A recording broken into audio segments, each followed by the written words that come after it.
Saudara-saudari terkasih dalam Kristus, hari ini Selasa 25 Februari 2025 dalam pekan biasa ke-7 tahun C.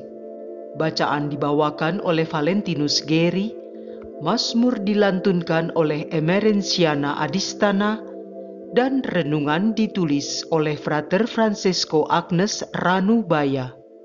Selamat menekuni Sabda Allah. Mari berziarah dalam pengharapan untuk dunia yang lebih baik.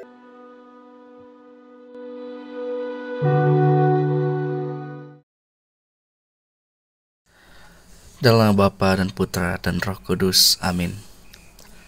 Allah Bapa yang Maha Kuasa, kami bersyukur atas rahmat, segala hal yang baik dan boleh kami rasakan hingga saat ini.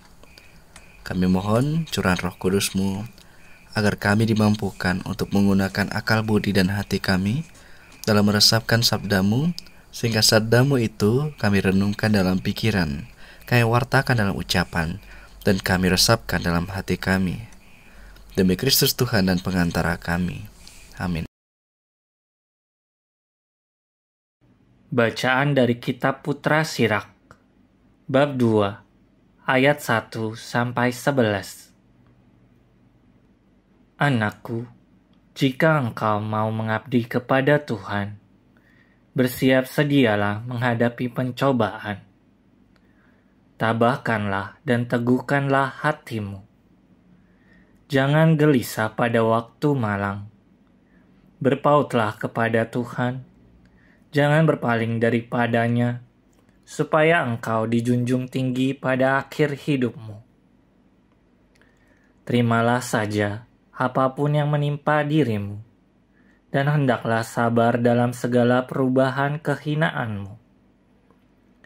Sebab emas diuji di dalam api, tetapi orang yang dikasihi Tuhan diuji dalam kancah penghinaan. Percayalah pada Tuhan, maka Ia pun menghiraukan dikau. Ratakanlah jalanmu, dan berharaplah kepadanya. Kalian yang takut akan Tuhan, nantikanlah belas kasihan-Nya dan jangan menyimpang, supaya kalian jangan terjatuh.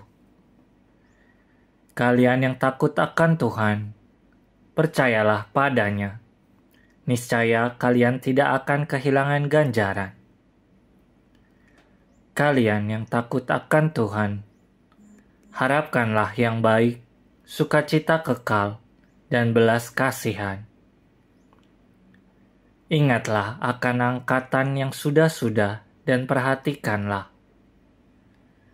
Pernahkah Tuhan mengecewakan orang yang berharap kepadanya? Pernahkah Tuhan meninggalkan orang yang tekun bertakwa? Pernahkah Tuhan tidak menghiraukan orang yang berseru kepadanya? Sungguh, Tuhan itu pengasih dan penyayang. Ia mengampuni dosa dan menyelamatkan di waktu kemalangan. Demikianlah sabda Tuhan.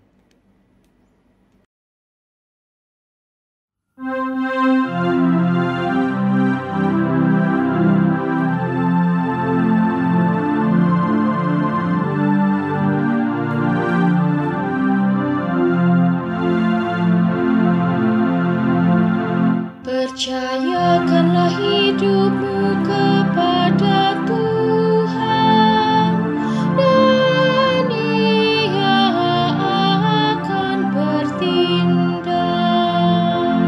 Percayalah kepada Tuhan dan lakukanlah yang baik.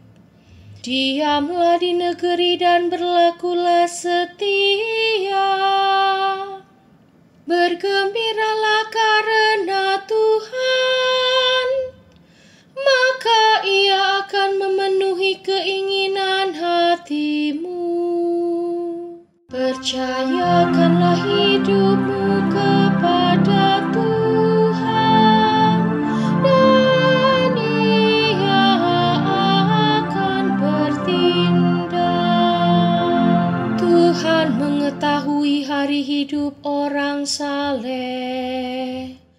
dan milik pusaka mereka akan tetap selama-lamanya. Mereka tidak akan mendapat malu sewaktu ditimpa kemalangan, dan pada hari-hari kelaparan mereka akan menjadi kenyang. Percayakanlah hidupmu kepada Tuhan, dan Ia akan bertindak. Jauhilah yang jahat dan lakukanlah yang baik, maka engkau akan memiliki tempat tinggal yang abadi. Sebab Tuhan mencintai kebenaran dan tidak meninggalkan orang-orang yang dikasihinya.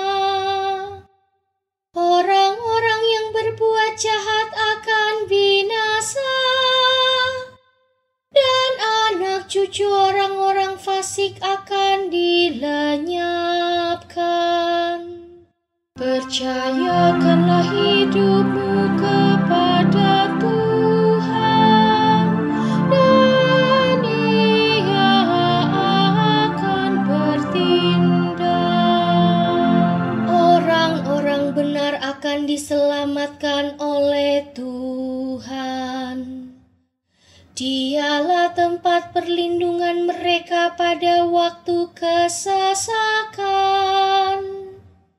Tuhan menolong dan meluputkan mereka dari tangan orang-orang fasik.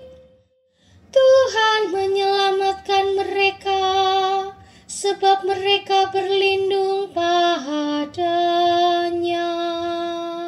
Percayakanlah hidupmu kepada Tuhan, dan Ia akan bertindak.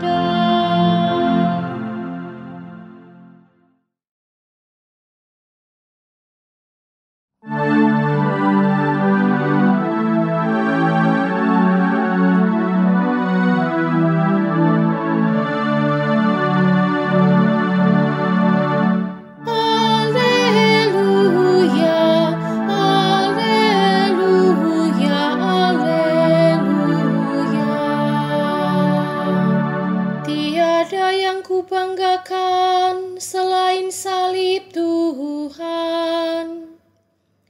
Karenanya dunia tersalib bagiku dan aku bagi dunia. Haleluya, haleluya, haleluya.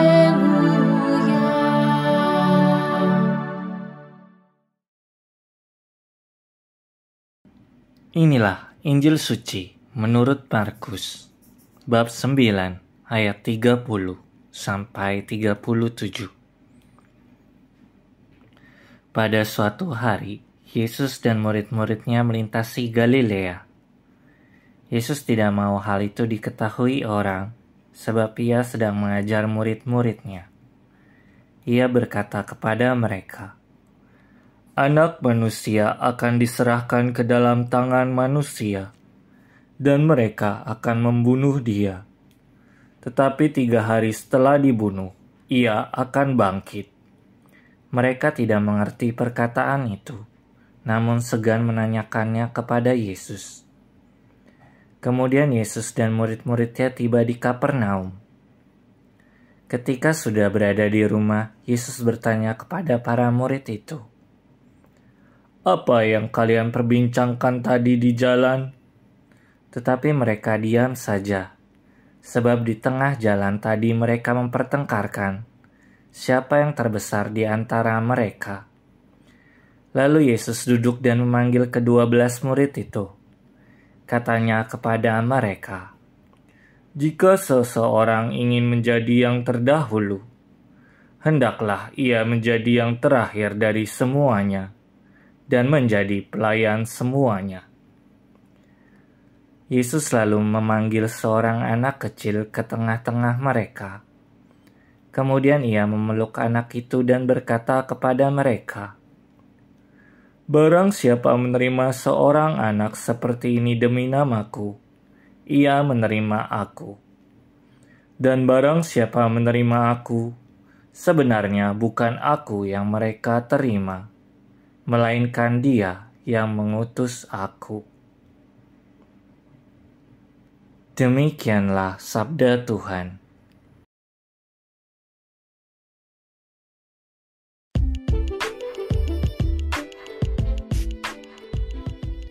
Jalan rendah hati dan kesetiaan kepada Allah. Renungan dibawakan oleh Frater Francesco Agnes Ranubaya.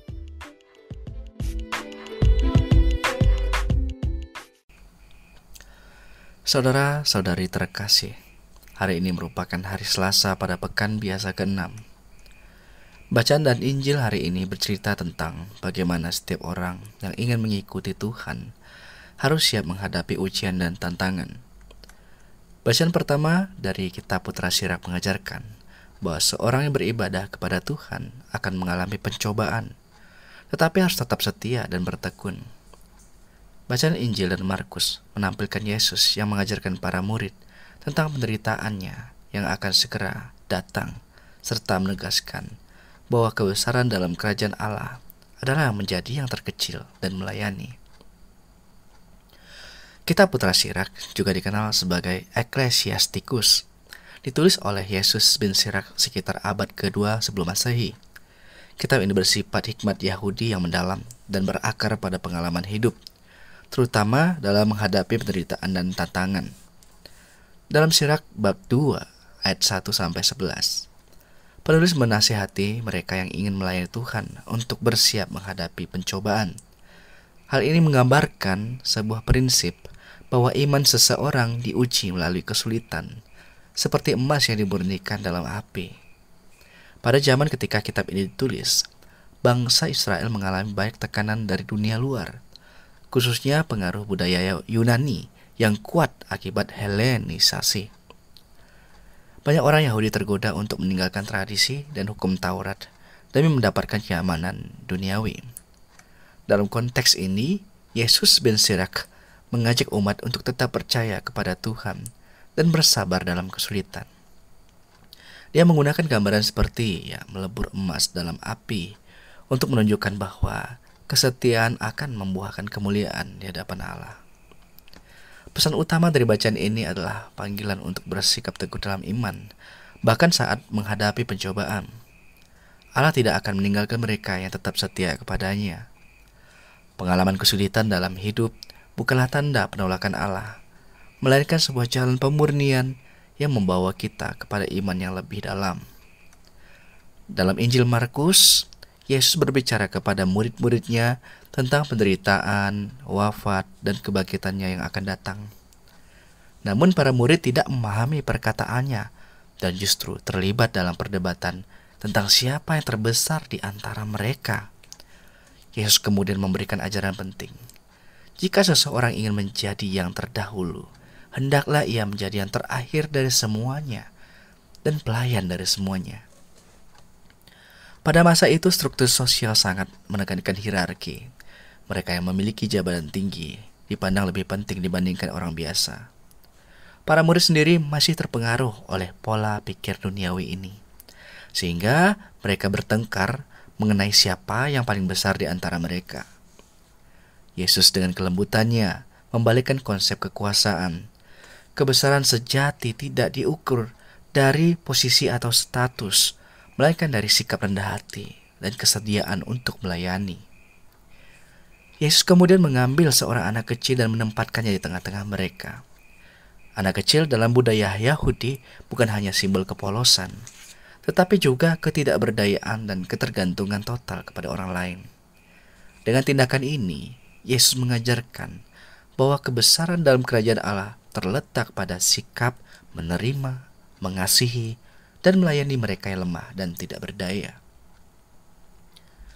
Saudara-saudari terkasih dalam Kristus, kedua bacaan hari ini memberikan pesan yang sangat mendalam mengenai jalan seorang murid Tuhan. Bacaan pertama tadi menegaskan bahwa hidup beriman tidak akan lepas dari pencobaan dan ujian, tetapi mereka yang tetap setia akan menerima belas kasih Tuhan. Bacaan Injil melanjutkan pesan ini dengan mengajarkan bahwa kebesaran sejati tidak ditemukan dalam status atau kekuasaan, melainkan dalam pelayanan yang rendah hati. Dalam konteks dunia modern, ajaran ini sangat relevan tentunya. Kita hidup dalam zaman yang seringkali menilai keberhasilan berdasarkan prestasi, jabatan, dan pengakuan sosial. Banyak orang berlomba-lomba untuk menjadi yang paling hebat, tetapi lupa bahwa inti dari kehidupan Kristen adalah melayani sesama dengan kasih. Tuhan memanggil kita untuk merendahkan hati dan mengutamakan kepentingan orang lain di atas kepentingan diri sendiri. Bagi kaum muda, tantangan ini bisa dihadapi dalam berbagai bentuk, persaingan akademi, tekanan untuk mencapai kesuksesan, atau godaan untuk mencari pengakuan di media sosial. Namun, Yesus mengajak kita untuk menilai kehidupan bukan dari apa yang kita miliki, tetapi dari bagaimana kita melayani orang lain. Dalam masyarakat juga demikian. Kita dipanggil untuk memperhatikan mereka yang terpinggirkan, anak-anak yang kurang mendapat perhatian, kaum miskin, dan mereka yang tidak memiliki suara dalam masyarakat. Kita bisa melihat contoh nyata dari pesan ini dalam bentuk, kita bisa meniru kehidupan para tokoh yang mengabdikan dirinya bagi orang lain. Misalnya, Santo Yohanes Bosco yang memilih untuk mengabdikan hidupnya bagi anak-anak miskin dan yatim piatu. Dia tidak mencari kekuasaan atau status, tetapi melayani dengan sepenuh hati. Di zaman modern, kita juga bisa melihat bagaimana para relawan di daerah bencana bekerja tanpa pamrih demi membantu mereka yang membutuhkan. Dalam kehidupan keseharian kita bisa menerapkan pesan ini dengan cara sederhana, membantu teman yang kesulitan, mendukung orang-orang yang sedang mengalami masa sulit, dan tidak merasa lebih unggul daripada orang lain. Sikap rendah hati dan menjadi pelayan bukan hanya tugas orang-orang tertentu, tetapi panggilan bagi setiap pengikut Kristus. Maka dari itu, bacaan hari ini mengajarkan kita bahwa menjadi murid Kristus berarti siap menghadapi pencobaan dengan iman yang teguh dan bersikap rendah hati dalam pelayanan. Yesus sendiri telah memberikan teladan dengan menerima penderitaan demi keselamatan kita dan mengajarkan bahwa kebesaran sejati adalah dalam melayani. Pertanyaan yang dapat kita refleksikan dari bacaan hari ini antara lain, bagaimanakah saya menghadapi pencobaan dan tantangan dalam hidup? Apakah saya masih memiliki keinginan untuk lebih unggul daripada orang lain dalam hal yang tidak perlu? Dan bagaimanakah saya bisa lebih rendah hati dan lebih banyak melayani dalam kehidupan sehari-hari? Marilah berdoa. Tuhan yang Maha Kasih, Engkau telah mengajarkan kami bahwa hidup beriman tidak selalu mudah, tetapi Engkau setia menyertai kami. Bantulah kami untuk tetap teguh dalam menghadapi pencobaan dan untuk selalu mengutamakan sikap rendah hati dalam hidup kami. Semoga kami dapat menjadi pelayan yang setia bagi sesama, mengikuti teladan-Mu. Amin. Dalam Bapa dan Putra dan Roh Kudus. Amin.